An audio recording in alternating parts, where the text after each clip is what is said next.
sobre los proyectos inmobiliarios que la iniciativa privada está impulsando en lo que es Yucatán y Quintana Roo. Se dice que aprovechando la infraestructura también se van a construir, ya lo ha comentado usted, naves industriales, centros comerciales. Entonces, como para tener un panorama de cuánto va a significar esto para la economía, monto de inversiones, empresas nacionales, extranjeras, que al final, bueno, se ha hablado así general, pero no tenemos, o si nos puede aclarar, así aterrizando, qué empresas, qué sectores, qué naves industriales de qué tipo para impulsar el sureste. Bueno, la verdad, lo cierto es de que el sureste está recibiendo inversión como nunca, porque había un desequilibrio, ya lo hemos comentado aquí, creció en el periodo neoliberal, así para describirlo, crecieron las ciudades fronterizas, las ciudades turísticas, algunas ciudades capitales de los estados. No hubo un crecimiento uniforme, horizontal. ¿Qué sucedió? Y eso lo pueden ustedes constatar, también para los jóvenes, de los años 80 del siglo pasado a la fecha, desde que se está imponiendo o desde que se impuso el modelo neoliberal.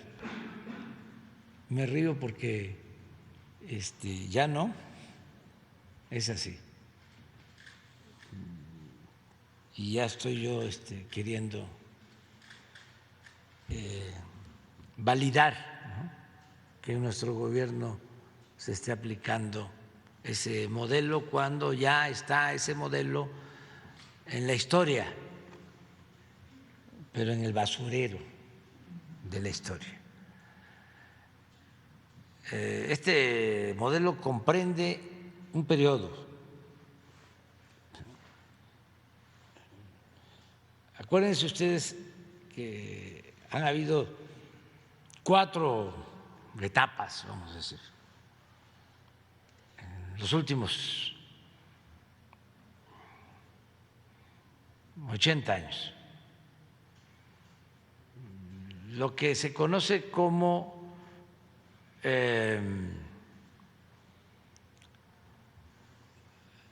el modelo del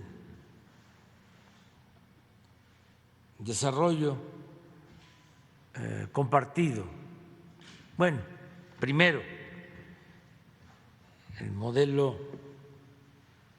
que se aplica desde los años 40 hasta los 70, que tiene mucho que ver con 2 sexenios, el de el presidente López Mateos y el presidente Díaz Ordaz.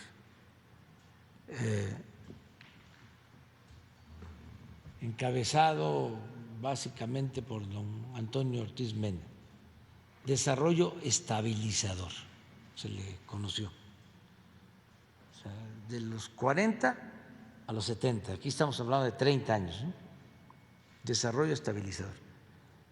Ese es el modelo económico que mejor ha funcionado en cuanto a crecimiento, porque en todo ese periodo la tasa promedio de crecimiento fue del 6% anual, 5 o 6% anual. Pero además, en estos 2 sexenios a los que hice referencia, con López Mateos y con Díaz Ordaz, siendo secretario de Hacienda Ortiz Mena, se logró ese crecimiento económico sin devaluación y sin inflación. Claro, ahí La Falla, desde luego, fue exitoso. Se llegó a hablar del milagro mexicano. Todo eso que después comenzó en China se vivió en México en ese periodo. La Falla, como siempre, el problema endémico, la desigualdad. No tanto como en el periodo neoliberal, pero vamos para allá. De Echeverría López Portillo se le conoció como desarrollo compartido. También hubo crecimiento, en promedio de un poco más del 3% anual, pero con devaluación, inflación y endeudamiento. Pero también hay que decir que el periodo de desarrollo estabilizador no se endeudó el país. Luego empieza el periodo neoliberal, que es 36 años, muy poco crecimiento, en general 2%, per cápita cero, es decir, si se descuenta el crecimiento poblacional, 36 años sin crecimiento económico. Muchísima concentración de capital en pocas manos, la peor desigualdad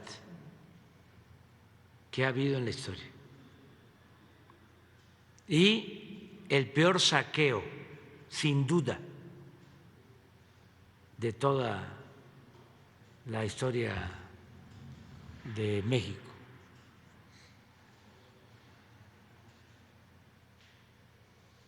Por eso la crisis, la descomposición social, la violencia, todo esto que se heredó. Entonces ahora estamos iniciando la cuarta transformación de la vida pública. Es economía moral, es darle preferencia a los pobres, es impulsar actividades productivas, crear empleos, buscar la autosuficiencia en alimentos, en energéticos, recuperar el papel de las instituciones públicas que se había desechado por las privatizaciones, rescatar a Pemex, rescatar a la Comisión Federal de Electricidad, rescatar a la educación pública, rescatar a la salud pública. En eso estamos, pues, y eso es lo que vamos a seguir haciendo. Pero vamos bien y a pesar de la pandemia y de la crisis precipitada por la pandemia y por la guerra de Ucrania, vamos avanzando.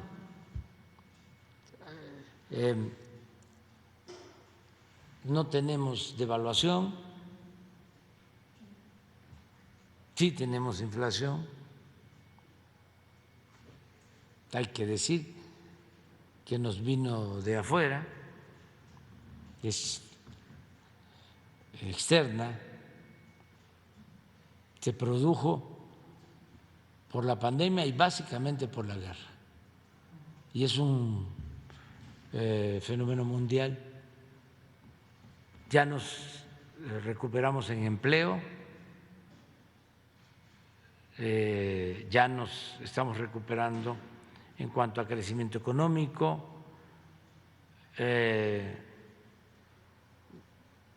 Yo estoy seguro, y en su momento lo vamos a aprobar, de que hay una mejor distribución del ingreso y por eso, aunque se nos cayó el crecimiento económico por la pandemia y por la crisis mundial, hay más igualdad en el país. En la última encuesta sobre ingresos de hogares,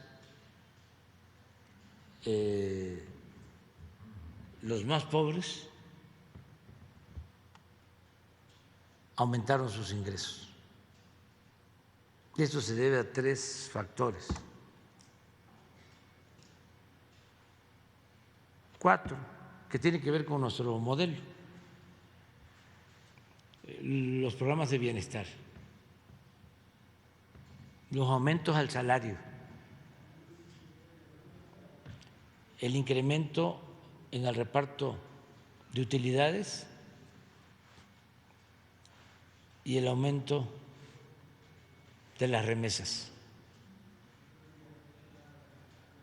Todo eso nos ha permitido que abajo no se esté afectando tanto a la gente. Desde luego esto no significa de que ya salimos, no, vamos a seguir trabajando abajo. Fue importantísimo descubrirles el truco a estos corruptos. Pero imagínense la forma tan ramplona y vil en que engañaban. Decían, nuestra sociedad pues es una sociedad por la desigualdad piramidal. En la base, millones de pobres, ¿no? Una clase media no muy grande y una cúpula, ¿no?, muy poderosa en lo económico. Entonces, todo el modelo económico consistía en transferirle recursos a la cúpula bajo el supuesto, aunque parezca increíble, de que si llovía fuerte arriba, goteaba abajo, salpicaba, como si la riqueza fuese permeable o contagiosa. Entonces, dijimos, no, ya el que tiene, ese sabe cómo hacerle. ¿Para qué se le va a seguir dando más?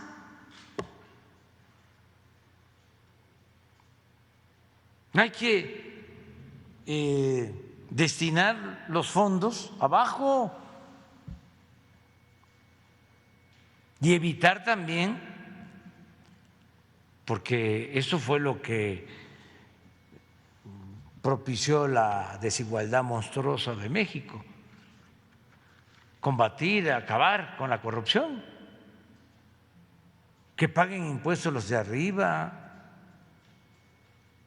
que no se roben el dinero que es del pueblo. Y eso es lo que estamos haciendo. Y por eso abajo no ha habido crisis de consumo. La gente tiene, cuando menos para lo básico, en circunstancias muy difíciles que hemos atravesado. Y yo espero que hacia adelante las cosas sean cada vez mejor. Ya no vamos a seguir. regañan, regañan.